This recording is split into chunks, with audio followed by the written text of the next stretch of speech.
Bueno, y esta noche queremos dar la bienvenida a nuestros profesionales invitados, por supuesto, que nos van a despejar todas las dudas que tenemos acerca de esta condición del síndrome del túnel carpiano. Damos la bienvenida a la doctora María Verástegui Zavala, fisioterapeuta, kinesióloga, licenciada de la Universidad Mayor de San Andrés, con experiencia en lo que es el trabajo hospitalario en el Hospital de San Gabriel. También forma parte de la Escuela de Diabetes del Hospital de San Gabriel y del Centro de Educación para Personas con Diabetes. Tiene un diplomado en terapia cardiorrespiratoria, en reeducación postural global, en educación superior y actualmente está cursando una maestría en actividad física y salud. Doctora Verástegui, bienvenida a Hora 23. Muchas gracias, muy buenas noches a toda la teleaudiencia, ¿no? Y dispuestos aquí a aclarar las dudas que tengan respecto a lo que es este síndrome desde el punto de vista fisioterapéutico. Muy bien, gracias por ello. Le aseguro que tenemos muchas dudas y bueno, esta noche esperamos despejar todas junto a nuestros televidentes. También damos la bienvenida al doctor Fernando Rodríguez, médico neurólogo. Estudió medicina en la Universidad Mayor y Pontificia de San Francisco Javier, además con una especialidad en Brasil, Sao Paulo, en la Universidad de la Santa Casa de Misericordia. También cursó lo que es neurología en esta misma casa, tiene experiencia en lo que es epilepsias y electroencefalografía. También formó parte del Instituto de Infectología Emilio Rivas y bueno, actualmente es presidente del Rotary Club Chuquiago Marca. Doctor Rodríguez, bienvenido al programa. Gracias Paulita. Agradezco mucho que nos hayas invitado para poder orientar, además para poder limar algunas cosas que los pacientes puedan tener algunas dudas, ¿no? Y además quisiera aprovechar este medio para felicitar a todo Bolivia, deseándoles un feliz año nuevo, que este año sea de verdad un año de ventura, de prosperidad, de logros, de sueños realizados para todos nuestros coterráneos. Gracias. Muy bien, gracias por ese mensaje, doctor Rodríguez. Propicio para comenzar este segundo programa del año. Ya estamos en el segundo programa del 2019 y así va pasando el tiempo transcurriendo y nosotros, como siempre, informando a todos nuestros televidentes cada miércoles con los temas relacionados con el área de salud. Nos enfocamos en lo que es el síndrome del túnel carpiano y para comenzar vamos a partir de cero, licenciada Verástegui, para hablar justamente acerca de qué es el túnel carpiano. El túnel carpiano lo tenemos aquí en la muñeca, ¿no? Tenemos huesos que forman la muñeca. Encima está un ligamento, el ligamento anular, y por debajo de ese ligamento anular pasa todo lo que son los tendones, pasa lo que es el nervio mediano, que es el que se afecta en este síndrome. Más o menos como vemos en las imágenes que tenemos en pantalla en este momento. Claro, no, todos tenemos estas partes óseas ahí en el cuerpo normalmente, que se van a ir bien afectados de acuerdo a algún esfuerzo, alguna patología que el paciente vaya a tener o alguna compresión por algún movimiento exacerbado sobre la muñeca. ¿Bien? Muy bien, y cuando hablamos del síndrome del túnel carpiano, doctor Rodríguez, ¿a qué nos referimos? Cuando hablamos de síndrome nos basamos en bastantes síntomas, ¿no? Mayormente 3 síntomas. Y en este de aquí vemos, por ejemplo, como la licenciada ha dicho de que es más el túnel carpiano, está formado como un hueco con los huesos de la mano, donde pasan tendones, pasan nervios, el radial, el cubital y el mediano, ¿no? Y estos van a ir a inervar a los dedos. Entonces, el túnel carpiano se produce por una inflamación del nervio mediano. Es como, por ejemplo, cuando tenemos una inflamación en el brazo o en la mano, vemos que esto se hincha, ¿no es cierto?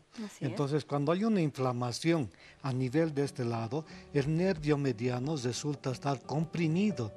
Entonces, es por eso que el paciente va a tener entumecimiento, puede tener adormecimiento, puede tener ardor, puede tener dolor, puede tener inclusive quemazón, ¿no? Y disminución de la fuerza inclusive, ¿no? También de los movimientos se pueden ver afectados. Se queda con disminución de la fuerza, ¿no? Entonces, por esa cantidad de síndromes, de síntomas que tenemos, es que se llama síndrome, ¿no? Ahora, ¿cuáles son aquellas causas más probables o frecuentes que causan esta inflamación? Bueno, se habla que aquellos que tienen artritis reumatoidea afecta las articulaciones, puede estar afectado en ese lugar de la región, en los pacientes con diabetes, en los pacientes que pueden haber tenido un trauma, ¿no? Muchas veces relacionan inclusive al tipo de trabajo que ellos tienen. ¿Podría Por estar ejemplo, relacionado con algunas actividades o profesiones? Sí, más bien dicen que es por a veces el uso mucho del teclado, pero no está bien comprobado en sí eso, ¿no? Mayormente pueden ser otro tipo de causas, pero también se lo nombra como eso, ¿no? Y también se lo llama como una neuropatía del nervio mediano. Muy ¿no? bien. ¿Con qué frecuencia se presenta esta condición? ¿Con qué frecuencia atienden en el área de fisioterapia, licenciada, a pacientes que sufren de este síndrome de túnel carpiano? Es bastante frecuente, ¿no? Por las patologías que presentan los pacientes. Entonces, la mayoría son mujeres, ¿no? Va afectando más a la mujer. ¿Por qué afecta más a las mujeres? Especialmente por la composición que tiene el cuerpo de la mujer, que es diferente, ¿no? Entonces, muchos estudios dicen que el túnel carpiano es mucho más delgado o más estrecho en el de la mujer en relación al del hombre, ¿no? También puede ser por causas posturales, ¿no? ¿Por qué? Porque como fisioterapeutas tenemos que ver mucho más allá de la muñeca, ¿no? Tratar de ver tal vez el origen que puede ser a nivel cervical y empezar a tratar desde una cadena muscular, que es lo que se maneja en general.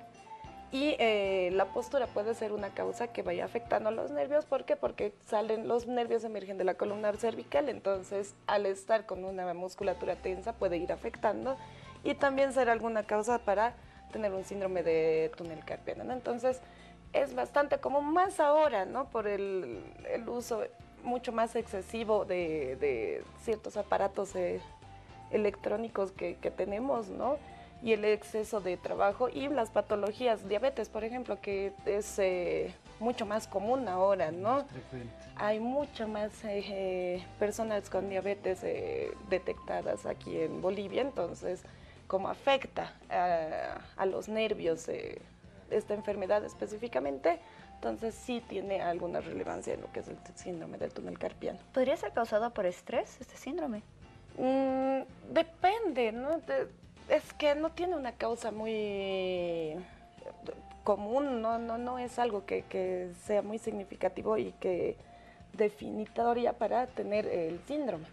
Puede ser por estrés, puede ser, ¿no? ¿Por qué? Porque el estrés siempre va a ser inmunodepresivo, entonces el cuerpo tiende a habituarse a cómo uno está, ¿no es cierto? Muy bien, ¿y este síndrome, licenciada, se presenta con mayor frecuencia en determinada edad? Es más frecuente en personas mayores, no así en niños o en jóvenes, ¿no? Es siempre en personas mayores que ya hayan tenido algún tipo de trabajo sobre la muñeca o sobre el miembro superior o sobre la columna vertebral. Muy bien, doctor Rodríguez, cuando se tiene sospecha acerca del síndrome de túnel carpiano, de que un paciente padece de este síndrome, ¿cómo se realiza el diagnóstico? ¿Qué tipo de pruebas o de exámenes se deben llevar a cabo? Lo primero que se tiene que hacer es primero examinar al paciente, ¿no? Cuando uno está frente al paciente, el paciente viene, nos va refiriendo muchas veces a adormecimiento solamente, pero adormecimiento no es un síndrome, ¿no?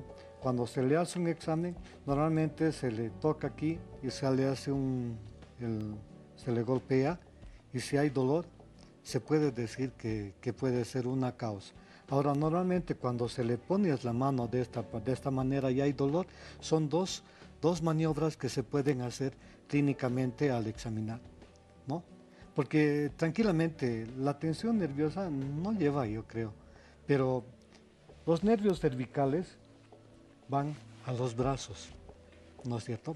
Si hay, digamos, un dolor que viene desde el cuello y viene hasta el brazo, no vamos a pensar en un síndrome carpiano, túnel carpiano, porque mayormente el dolor puede producirse de aquí del codo para el brazo, ¿no? Es muy diferente.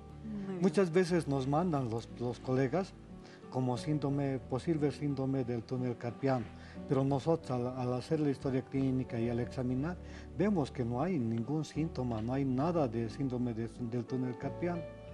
Pero en caso de que, digamos, habría una sospecha o ya tendríamos, digamos, al examen de hacer todo eso, si nosotros vemos, digamos, que es un posible síndrome del túnel carpiano, se pide conducción nerviosa, un examen de conducción nerviosa, un electroneuromiografía, ¿no? Si eso nos da positivo, normalmente se ha dicho que el túnel carpiano es una inflamación del nervio. Entonces, normalmente lo primero que se debe hacer es tratar de desinflamar eso, ¿no? Muy bien. Lo que mayormente a veces hacemos es comenzar con algún tratamiento medicamentoso, ¿no?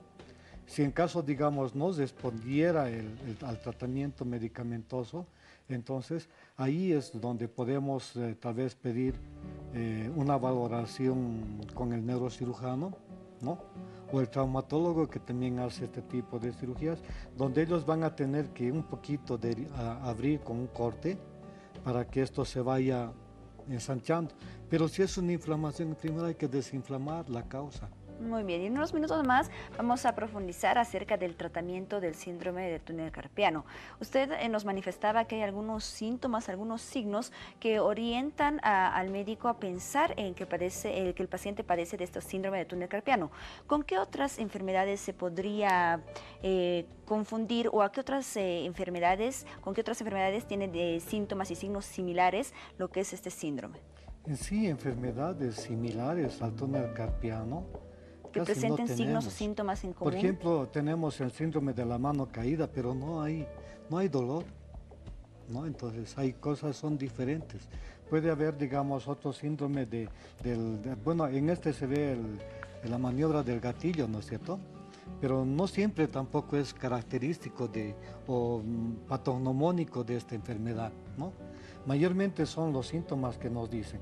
Entumecimiento, adormecimiento, dolor, ardor, quemazón y la falta de fuerza. Y al examinar vemos si hay el positivo al túnel, ¿no? O a la maniobra de bajar el brazo aquí, y con eso ya casi comprobamos que puede ser casi 100% que es un síntoma de túnel carpiano. Muy bien, Antiguamente no teníamos exámenes complementarios.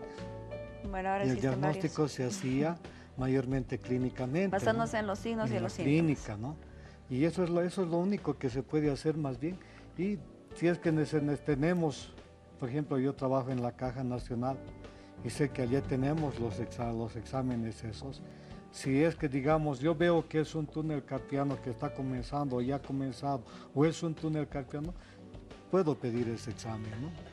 Muy bien, gracias, doctor. Vamos a revisar algunas de las preguntas que nos llegan a través de las redes sociales y despejar sus consultas. Yamil Rivas nos escribe y nos dice: buenas noches, una consulta. Amanezco todos los días con los dedos anular y meñique adormecidos. ¿Es síntoma de alguna enfermedad? Gracias de antemano, doctor Rodríguez. Ya, estamos hablando del túnel del dedo meñique y anular. Así es. Eso no tiene nada que ver con la clínica de un síndrome del túnel carpiano. El túnel carpiano va a afectar al dedo pulgar, puede afectar a los dos, hasta el tercero, pero no el meñique. Hasta inclusive puede afectar a estos de aquí, pero no a este de aquí. Yo pienso que lo que está pudiendo tener en ese sentido puede ser que no esté solamente es adormecimiento, puede ser que en la manera que él duerme, ¿no? Puede ser que esté durmiendo tal vez con el brazo doblado o así. Entonces, cuando se levanta es más difícil de entreabrir los dedos, y como no ha circulado bien la sangre, entonces por eso es que él siente el adormecimiento que él tiene. Muy bien, gracias, doctor. Vamos con la siguiente consulta. Carola Beatriz nos escribe y nos dice: buenas noches desde Villazón. Un saludo para toda la gente que nos sigue noche a noche desde esta región del país. Ella nos dice: yo tengo ese dolor y adormecimiento. Es horrible porque me molesta en la noche. ¿Cómo puedo saber o qué tratamiento tomar para esa enfermedad? Licenciada, ¿usted podría explicarnos un poco acerca del tratamiento que se da en este caso para el síndrome del túnel carpiano? Tal vez así despejar las dudas de esta televidente que nos escribe. Claro que sí, en lo que es fisioterapia podríamos empezar con lo que es calor, que nos ayuda con lo que es la vasodilatación, ¿no? Que ayuda a que exista más flujo de sangre. Entonces, si hay más flujo sanguíneo, va a desinflamar más la zona afectada, ¿no? Pero aparte puede ser, no siempre puede ser por un síndrome de túnel carpiano, puede ser por alguna otra actividad que estés realizando, ¿no? En todo caso sería bueno que vaya primero al médico, tal vez ya para un buen análisis, o a un fisioterapeuta confiable que ella vea por Villazón, pero un tratamiento aparte tendría que ser fisioterapéutico mucho más específico, ver la movilidad, porque en eso se basa la fisioterapia, ¿no? Ver el restablecimiento de la movilidad. Entonces, si es que tiene alguna molestia al movimiento, en la fuerza, que son síntomas y signos también que se que comparten con el hormigueo, el adormecimiento y todo lo que el doctor explicaba del túnel carpiano, entonces tendríamos que ver algún tipo de movimiento y elongación de la muñeca. ¿Para qué? Para que este nervio deje de estar atrapado ahí. Pero un tratamiento primero, a primera instancia, sería calor, ¿no? Y algún desinflamante médico, de acuerdo al médico que le esté tratando. Muy bien, en el caso del síndrome del túnel carpiano, licenciada, ¿en qué etapa, en qué fase de este síndrome se determina que es necesario un tratamiento a través del área de fisioterapia? Bueno, trabajamos ya muy de la mano con los médicos, pero es un equipo multidisciplinario. Entonces, de acuerdo a cómo la persona vaya evolucionando, primero también empiezan con alguna desinflamante. ¿Por qué? Porque es una inflamación del nervio. Entonces, si no va bajando o va atenuando esa inflamación, se puede combinar tal vez al principio de la enfermedad con un tratamiento fisioterapéutico, ya que con distintos medios físicos que tenemos podemos ayudar y coadyuvar todo el tratamiento médico y para que esté en pro del paciente, ¿no? Con diferentes técnicas que se puedan utilizar. Ahora, si es que es muy severo y que tiene necesidad de ser operable, también después de la cirugía se necesita hacer sesiones de fisioterapia para restablecer otra vez el movimiento funcional normal de esa muñeca en este caso. Muy bien, gracias, licenciada, por despejar las dudas de todas las personas que nos van escribiendo en este momento. También recibimos un mensaje de Daniel Alejandro Quiroga y él nos dice: yo sufro adormecimiento en las manos, temblor en los párpados y ojos, adormecimiento de piernas con hormigueo posterior y a veces hasta la lengua comienza a obstruir mi garganta o los hombros se me doblan. Normalmente me sucede cuando estoy muy nervioso. ¿Puede ser comparado o parte de los síntomas de este síndrome del túnel carpiano, doctor Rodríguez? No, Daniel, nada que ver. No, lo que tienes en sí no tiene nada que ver con un síndrome del túnel carpiano. El síndrome del túnel carpiano solamente afecta aquí, no afecta a todo el brazo. Lo que me dices que tienes el parpadeo es más un tic nervioso. Y si estás con adormecimiento y estás con hormigueo inclusive en todo el cuerpo y que te pongas tenso así, es más una tensión nerviosa, nada más. Y eso se resuelve con un tratamiento bien simple y tal vez con una terapia de relajación inclusive. No es nada grave lo que tienes. Busca ayuda y vas a mejorar rápido. Muy bien, gracias, doctor Rodríguez. Vamos con la siguiente consulta. Karen Canaza nos escribe y nos dice: buenas noches.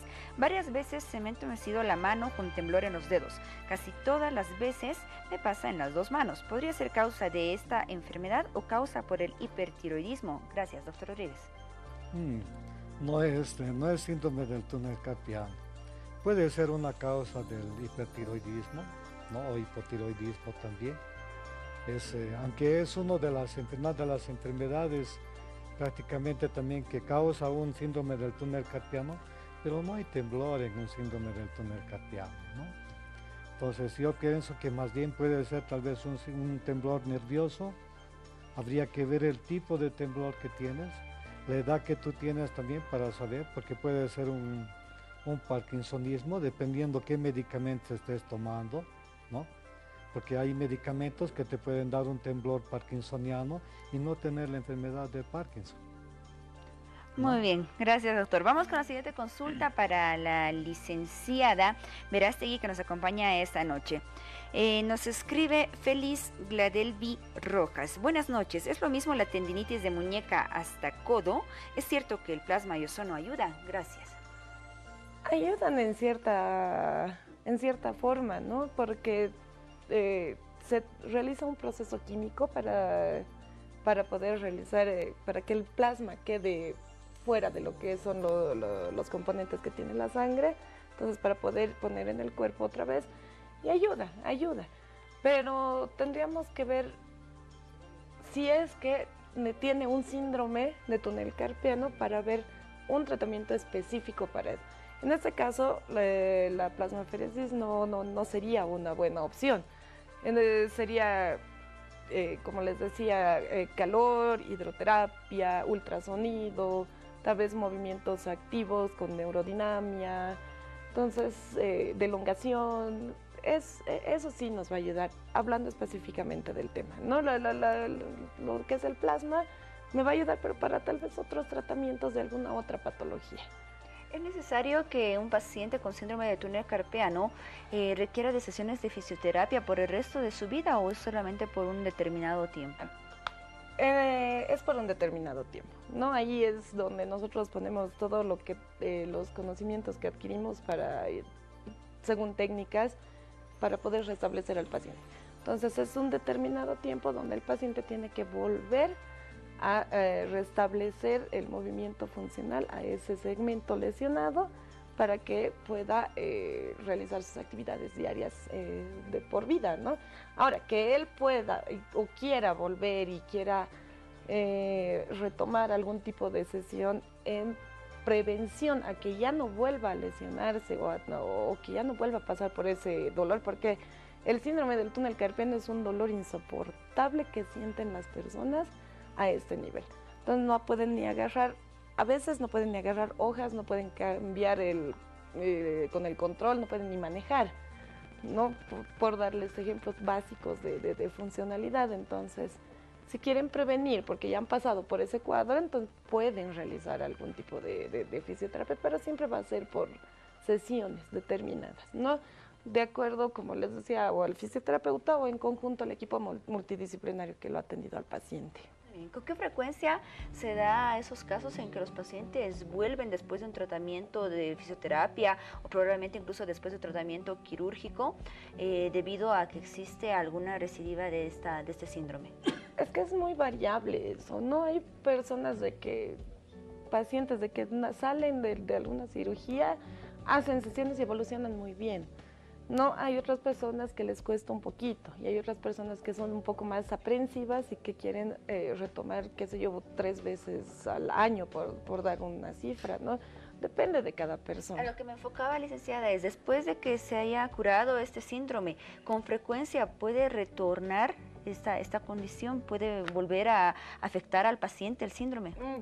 Podría. ¿Por qué? Porque por la forma que tiene la muñeca, ¿no? Los huesos, que no es que los cirujanos corten el hueso, digamos, ¿no? El túnel sigue ahí, los huesos siguen en la misma forma, lo único que tratan de hacer es liberar la tensión que se va formando aquí en el túnel que atrapa el nervio.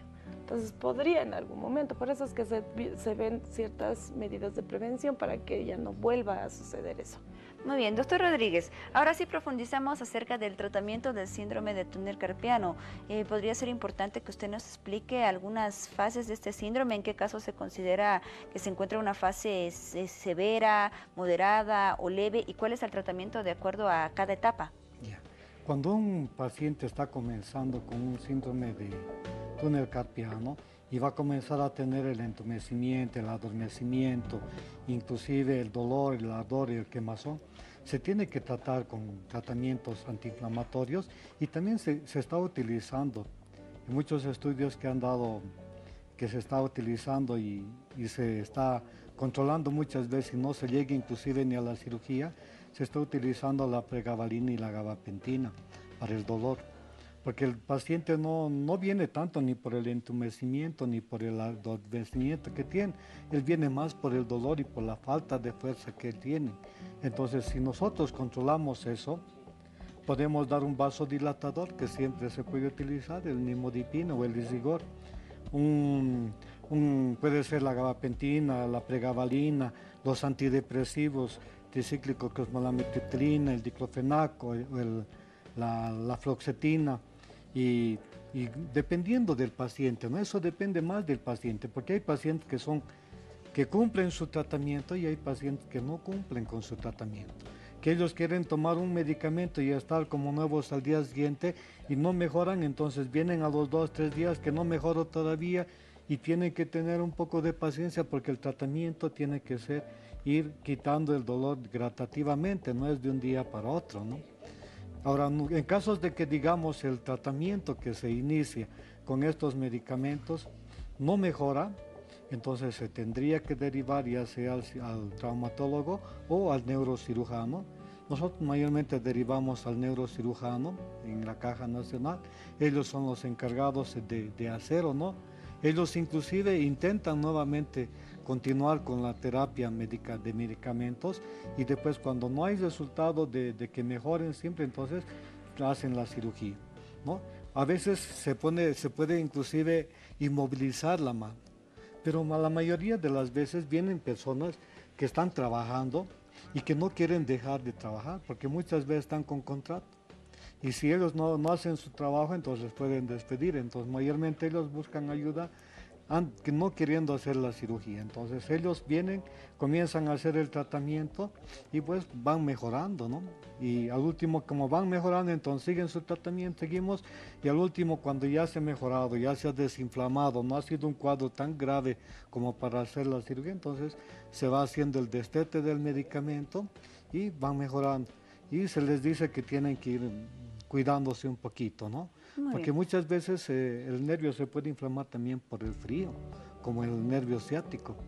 Entonces, mucho frío, entonces que manejen guantecitos, que se vayan cuidando de eso para poder ir y evitar que le vuelva tal vez el tipo de dolor que tienen, ¿no? Porque es demasiado fuerte, es incapacitante mismo el dolor que tienen. En caso de no recibir un tratamiento adecuado o no cumplir con el tratamiento, ¿qué consecuencias se puede generar El por dolor este va a síndrome? ir empeorando, va empeorando más y se va a ir inflamando más y el dolor va a ser más insoportable todavía, que va a tener que entrar de cirugía de emergencia, ¿no? Muy bien, ya para finalizar esta entrevista, yo le voy a pedir a la licenciada Verástegui, así como al doctor Rodríguez, que podamos dar algunos consejos y recomendaciones relacionados con lo que es el síndrome de túnel carpiano a todas las personas que nos ven en este momento. Licenciada. Bueno, recomendarles siempre de que sigan una consulta con el médico, no porque vayan a ser hipocondríacos, ¿no? Siempre es bueno estar pendientes de la salud, ¿no? Que siempre estén pendientes de de cualquier aviso que el cuerpo esté dando como señal para ver que todo esté normal dentro de él, ¿no? Que cumplan sus tratamientos, sea médico, sea fisioterapéutico, y que siempre estén tratando de prevenir cualquier lesión que pueda tener el cuerpo, ¿no? Y aprovechar de desearles un muy exitoso 2019 con mucha salud y mucha bendición siempre para cada uno de los hogares. Gracias, licenciada. Doctor Rodríguez. Bueno, yo les quiero decir que hay muchos que son antimédicos, muchos que no quieren ir al médico, muchos que no quieren sanarse. Lo único que yo les puedo decir es que no nos hacen daño a nosotros. Ustedes solitos se hacen daño, ustedes solitos sufren si no cumplen su tratamiento, si no cumplen con lo que tienen que hacer. Busquen ayuda, ¿para qué van a sufrir? Hay tratamiento, hay cómo ayudarles, ¿no? Médico de confianza que puedan tener, búsquenlo y él va a comenzar un tratamiento donde va a poderle mejorar, pero eso va a depender más de ustedes que de nosotros. Muy bien, licenciada María Verástegui Zavala, fisioterapeuta, kinesióloga, el doctor Fernando Rodríguez, médico neurólogo. Gracias a ambos por acompañarnos esta noche y será hasta otra oportunidad.